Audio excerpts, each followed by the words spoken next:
Você tem dificuldade para dizer não aos outros?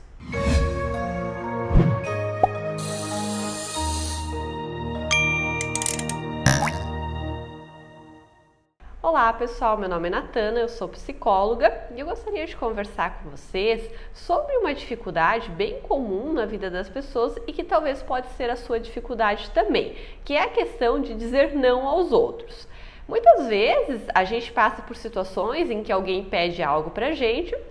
e a gente, na verdade, não está podendo atender aquilo que a pessoa está pedindo, ou tem outras coisas, outras prioridades, mas a gente tem dificuldade naquele momento de dizer não, de dizer assim, eu não posso, eu tenho outras coisas para fazer. Por quê? Porque a gente muitas vezes se sente egoísta em não ajudar as outras pessoas, em não atender aquilo que os outros estão nos pedindo, ou a gente acha, talvez isso vai prejudicar a minha relação com a outra pessoa, e a gente acaba então muitas vezes dizendo sim, mesmo que na verdade a gente não estaria em condições para atender o pedido da pessoa. O que vai ao longo do tempo sobrecarregando a gente e daí sim que vai desgastando a nossa relação com a pessoa. Como assim?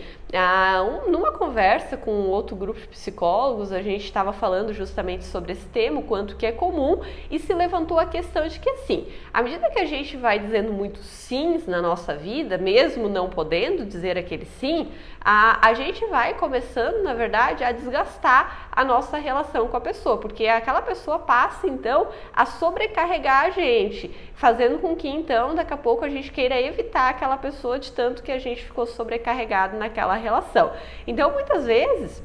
acontece o efeito contrário, quando a gente não diz um não para a pessoa, a gente na verdade daqui a pouco está desgastando a relação, ao contrário do que a gente pensa, que é eu vou dizer sim para não desgastar a relação com a pessoa, mas acaba então provocando o efeito contrário, porque a longo prazo isso vai desgastar com certeza a nossa relação. Então assim, gente, de forma alguma é egoísmo a gente dizer não para os outros, muito pelo contrário, o não ele é necessário para que a gente consiga colocar limites nas nossas relações e em primeiro lugar atender às nossas necessidades, porque se a gente não atende às nossas necessidades em primeiro lugar, a gente não vai estar bem, não vai estar apto realmente para ajudar as outras pessoas quando for necessário. Então a gente tem que se priorizar e isso de forma alguma é egoísmo, é sim uma necessidade que as pessoas têm, certo? Então assim,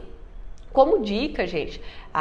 de hoje eu quero que vocês comecem cada vez mais a enfrentar essa questão do não na vida de vocês, porque à medida que a gente começa a praticar o dizer não para o outro, com certeza ao longo do tempo isso vai ficando cada vez mais fácil e a gente vai se sentindo menos mal. No início é natural que a gente não se sinta confortável, que seja algo difícil, mas à medida que a gente vai criando isso como hábito, dizer não quando a gente não pode realmente estar fazendo algo e pensando em primeiro lugar na gente mesmo, daqui a pouco isso vai ficando um exercício cada vez mais fácil de fazer e com certeza a nossa vida vai ficando mais leve com isso e a nossa relação com a outra pessoa vai ficando preservada, ao contrário de se a gente ficar dizendo sim o tempo inteiro e daqui a pouco a gente não poder mais ver nem a pessoa na nossa frente de tão desgastado que aquilo foi ficando, certo? A dica de hoje é essa. Se vocês estão gostando dos vídeos, se inscrevam no meu canal no YouTube e curtam a minha fanpage Mude-se no Facebook. Um abraço e até mais!